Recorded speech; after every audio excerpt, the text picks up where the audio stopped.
Hi students, welcome to ప్రాహి Sanskrit world. Inter first year students, నేను మీకు ఆల్రెడీ పోయట్రీ నుండి 4 లెసన్స్ ఎక్స్ప్లెయిన్ చేశాను. ఇంకొక లెసన్ ఉంది, అందులో ఇంపార్టెంట్ లెసన్ గాన పరీక్ష. అది నెక్స్ట్ వీడియో నేను మీకు ఎక్స్ప్లెయిన్ చేస్తాను, సెండ్ చేస్తాను నెక్స్ట్ వీడియోలో ఎక్స్ప్లెయిన్ చేసి. అయితే ఈరోజు నేను మీకు గద్య భాగం నుండి ఫస్ట్ లెసన్ చెప్తున్నాను. This is very very important అనమాట. అంటే క్వశ్చన్ పేపర్ ప్యాటర్న్ ప్రకారమే వెళ్తున్నాము. ఫస్ట్ బిట్ శ్లోకాలు కంప్లీట్ అయ్యాయి కదా, సెకండ్ బిట్ మనకు పోయిటరీ నుండి సమ్మరీస్ కంప్లీట్ అయ్యాయి. ఇప్పుడు ప్రోస్ నుండి సమ్మరీ స్టార్ట్ అవుతుంది. అయితే ఫస్ట్ లెసన్ దయాళుహు దానశీల నాగార్జున అనే లెసన్ ఎక్స్ప్లెయిన్ చేస్తున్నాను, ఓకేనా. అయితే ఈ దయాళుహు దానశీల నాగార్జున అనే పాఠము పివి కానే ద్వారా రచించబడింది అనమాట, ఓకేనా, రాయబడ్డది. దయాలు దానశీల నాగార్జున అనే వ్యాసము సంస్కృత గద్యావళి నుండి తీసుకోబడింది. ఓకే, దీన్ని పివి కానే గారు రచించారనమాట. అయితే ఒకప్పుడు చిరాయు అనే దేశానికి చిరాయు అనే రాజు ఉండేవారనమాట. అతనికి ఒక మంత్రి గారు, అతని పేరు నాగార్జున. అయితే మంత్రి చాలా దయాహృదయం కలిగిన వాడు, నిస్వార్థ జీవి, పరోపకారి మరియు గొప్ప విజ్ఞానవంతుడు అనమాట. ఆయనకు చాలా నాలెడ్జ్ అనమాట. అయితే తను మెడిసిన్స్ తయారు చేస్తుండే. అయితే తను ఎటువంటి మెడిసిన్ తయారు చేశాడంటే ఆ మెడిసిన్ తను కూడా తీసుకుంటుండే, ఇంకా రాజు కూడా ఇస్తుండే అనమాట. ఆ మెడిసిన్ వేసుకోవడం వలన ఇద్దరికి ఓల్డేజ్ అనేది రాలేదు, వృద్ధాప్యం అనేది వారిద్దరికి రాలేదనమాట. అర్థమైందా? అయితే ఒకసారి ఏంటంటే నాగార్జున అమృతం తయారు చేయాలనుకున్నాడు. ఎందుకు అంటే వాళ్ళ కొడుకు చిన్న వయసులోనే చనిపోయాడు. సో ఆ బాధ తట్టుకోలేకపోయాడు నాగార్జున. అయితే ఏ తండ్రికి ఇటువంటి బాధ రాకూడదు, ఏ బాధ అయితే నేను అనుభవిస్తున్నానో ఆ బాధ వేరే ఏ తండ్రికి రాకూడదు, ఎవరు చావకూడదు ఇలా అని తను అమృతం తయారు చేయాలని అనుకున్నాడు. సర్వం సిద్ధం చేసుకున్నాడు, అంటే అన్ని రెడీ చేసి పెట్టుకున్నాడు. మంచి ముహూర్తానికి అది కలిపేస్తే అది అమృతం అయిపోతుంది. ఆ విధంగా తను ఒక మంచి ముహూర్తం కోసం వెయిట్ చేస్తున్నాడు. ఇది తెలుసుకున్న స్వర్గలోకంలో ఇంద్రునికి చాలా కోపం వచ్చింది.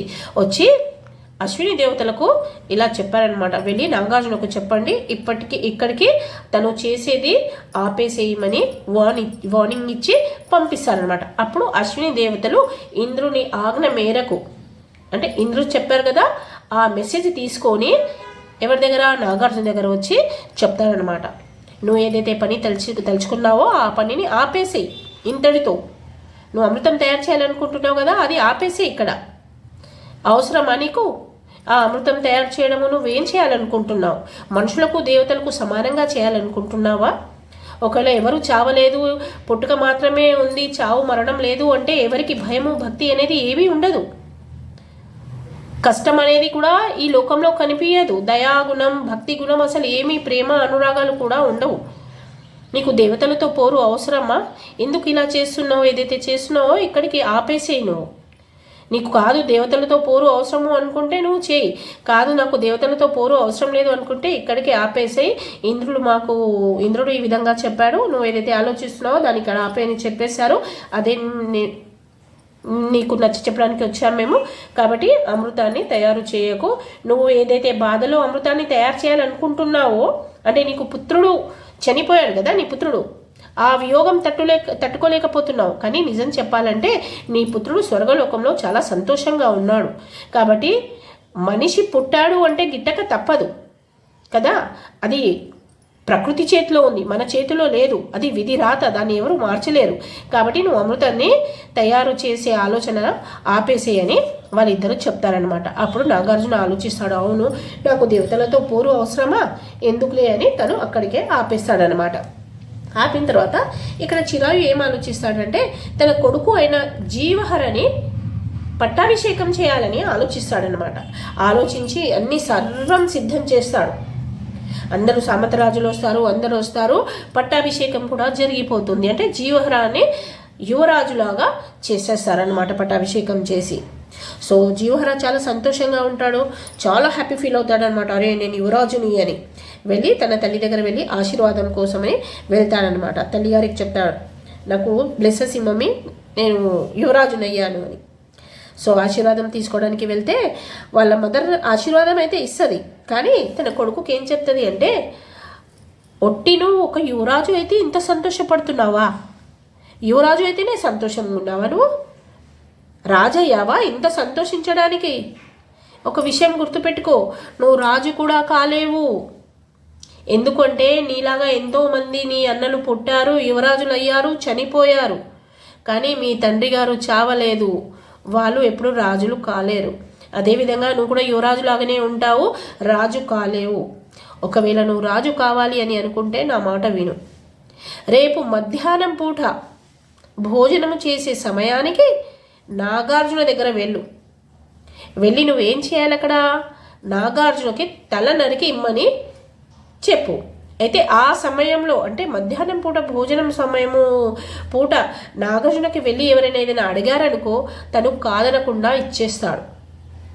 ఎప్పుడైతే నాగార్జున చనిపోతాడో అప్పుడు ఆ విషయం తట్టుకోలేక మీ తండ్రి గారు ఇలాగే మరణిస్తారు. కాబట్టి నువ్వు ఫస్ట్ నాగార్జున దగ్గర వెళ్ళి అతని తల తీసుకో అని చెప్తాడనమాట. అది విన్న యువరాజు తన తల్లి చెప్పినట్టు తల్లి మాటలు విని నాగార్జున దగ్గర రెండో రోజు వెళ్తాడనమాట. ఈ విషయము చిరాయు కూడా తెలిసిపోతుంది. అయితే జీవహర రాకముందే నాగార్జునకి చిరాయు చెప్పేస్తాడనమాట, నా కొడుకు నీ దగ్గర రాబోతున్నాడు, నీకు తల అడుగుతాడు, నువ్వు అతనికి ఇవ్వకూడదు అని.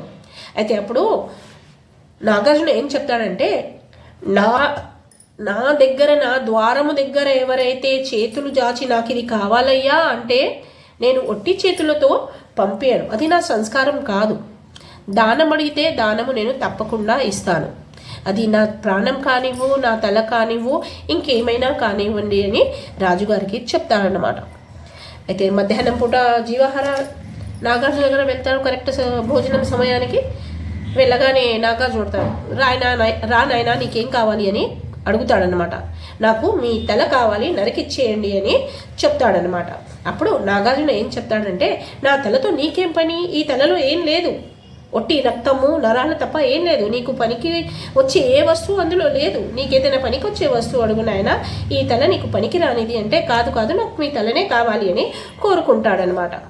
కోరుకోగానే తను ఏం చేస్తాడు, తన మెడని జీవహర దగ్గర ఉంచేస్తాడు, సరే నా తలని తీసుకోమని. అయితే తన కత్తితో ఎంత నరికినా అతని తల రాదు. తర్వాత నాగార్జున ఏం చేస్తాడంటే తన దగ్గర ఉన్న కత్తి తెచ్చి దానికి సమ్ కెమికల్ పెట్టి ఇస్తాడు. అప్పుడు ఆ కత్తితోని నాగార్జున యొక్క తల నరికేస్తాడనమాట. నరికేసిన తర్వాత ఇక్కడ చిరాయు అది తట్టుకోలేడు. తన మంత్రి అయినా స్నేహితుడైనా ఈ నాగార్జున చనిపోయిన విషయం ఆయనకు చాలా బాధ పెడుతుంది. తను కూడా ఆత్మహత్య చేసుకోవాలని అనుకుంటాడు. అప్పుడే పైనుండి ఒక ఆకాశవాణి వస్తుంది. ఏమని, ఆత్మహత్య ప్రయత్నం అనేది చాలా పెద్ద తప్పు, అటువంటి పొరపాటు చేయకు. ఏ రాజ్యం కోసం అయితే ఇలా జరిగిందో ఆ రాజ్యాన్ని నువ్వు వదిలేసి అడవులకు హిమాలయాలకు వెళ్ళిపో అని ఆకాశవాణి వస్తుందన్నమాట. అయితే అప్పుడు చిరాయు ఏం చేస్తాడంటే ఆ రాజ్యాన్ని జీవహారకు అప్పగించి తను వెళ్ళిపోతాడు. అయితే నాగార్జున యొక్క చిన్న కొడుకు చాలా కోపంలో ఉంటాడు. నా తండ్రి గారు వీరి కోసం ఇంత చేస్తే వీరు మా తండ్రి గారి యొక్క ప్రాణాలు తీసుకుంటారా అని కోపంలో వెళ్ళి జీవాహారాన్ని చంపేసి అతని స్థానంలో తను రాజు అయి కూర్చుంటాడు. అంటే ఎప్పుడైతే మంచితనము చనిపోతుందో అప్పుడే అల్లకల్లోలం అనేది మొదలవుతుంది. మొత్తం రాజ్యం మొత్తం నాగార్జున చావుతో సర్వనాశనం అయిపోతుందన్నమాట. అంటే ఒక చిన్న తప్పు అయితే ఈ రాజ్య లోభం వలన మొత్తం సర్వనాశనం అయిపోయిందనమాట. అర్థమవుతుందా స్టూడెంట్స్? రాజ్యలోభం అనేది అస్సలు మంచిది కాదు. మన అదృష్టంలో ఉంటే మనకు దక్కుతుంది. మనకు కావాలి అని బలవంతంగా మనము తీసుకోవాలని అనుకుంటే అంతా ఇదే విధంగా సర్వనాశనం అవుతుంది. ఓకేనా? అర్థమైందా స్టూడెంట్స్? దయాళుహు దానశీల నాగార్జున అంటే ఇక్కడ ఏంటంటే నాగార్జున యొక్క నేచర్ ఎటువంటిది అన్నది చూపించాడనమాట. అంటే తను ప్రాణమైనా సరే ఇచ్చేస్తాడు, అటువంటి గుణం కలిగిన వాడు నాగార్జున. కానీ ఒక మంచితనాన్ని మనము చంపేస్తే దాని తర్వాత జరిగేది చెడువే అని మనకు ఈ లెసన్ ద్వారా తెలుస్తుంది. కాబట్టి ఎప్పుడైనా సరే మంచితనంకి మనము చెడు చేయకూడదు. ఓకేనా స్టూడెంట్స్?